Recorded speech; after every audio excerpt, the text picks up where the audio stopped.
I am so glad to be here because I almost had to cancel this show 3 days ago. Let me tell you, because you're going to be reading about this in all the tabloids in the next week or 10 days. But 3 days ago, I got up and I hadn't been horseback riding in several years. So I told my wife, I said, baby, I think I'm going to go out and ride. So I went out and I picked out an incredible horse, jumped up on this sucker. And it'd been a while since I'd been on a horse, and he got away from me, threw me really, really bad. I mean, really bad. But what the baddest part was that my foot hung in the stirrup, and it was dragging me down, just dragging me, and God sent me this angel. I swear to you, this guy came out of nowhere, ran over to me, reached down, and unplugged the machine.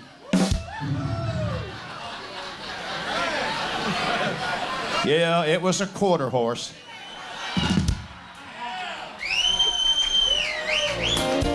Then she hurries to a phone booth, and across town the telephone rings. She's got one for the money, two for the show, one to pay for the credit card, two to rock and roll. One gave her a wedding ring, and today he's 40 years old, going on 20.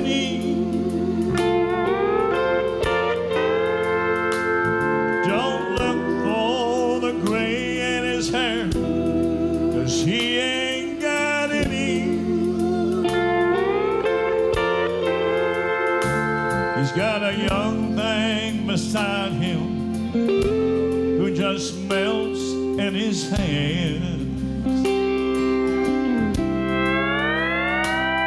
Yeah, he's middle-aged crazy, trying to prove he still can. I think it's really cool that you knew Elvis Presley. I'm standing next to a guy that knew Elvis. You've probably been to his home in Memphis. I lived at Graceland for 7 years. Did you really? I sure did. Yeah. Was he still alive then? Or? Oh, no, he was, very much so. I met Elvis when I was 15 years old at a skating rink. He took me under his arm, and we became friends. And matter of fact, he gave me my first tour bus. Just wrote a check. 1976. Yeah. Hey, you've done your homework.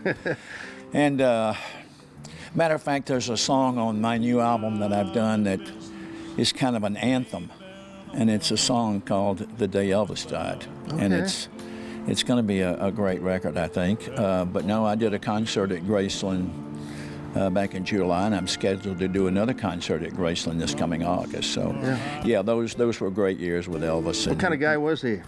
Well, I asked him one day. I said, "Elvis, how does it feel to be you?" He said, "You crazy? Feels great." He was just a guy like you or me, Jim, or anybody that's watching this. There was no ego. He was very down to earth, very engaging. When he would talk to you, he would drill you right in. He's the kind of guy when he talked to you, he looked you in the eye. He didn't do this, he looked at you. And listened. Yeah, and listened, and he heard what you said.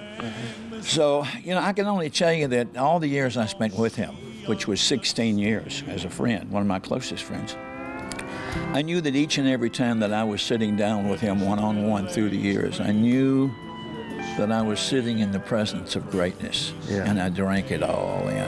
I remember every moment.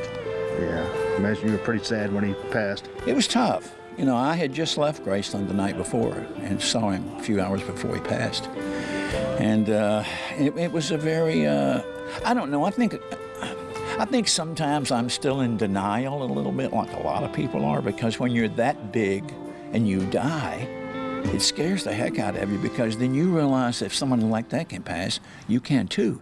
So it scares you. It's a wake-up call about living life every day to the fullest. There's only one Mona Lisa, one leaning tower. Once you get all the hands up in the air, let me hear you. Come on.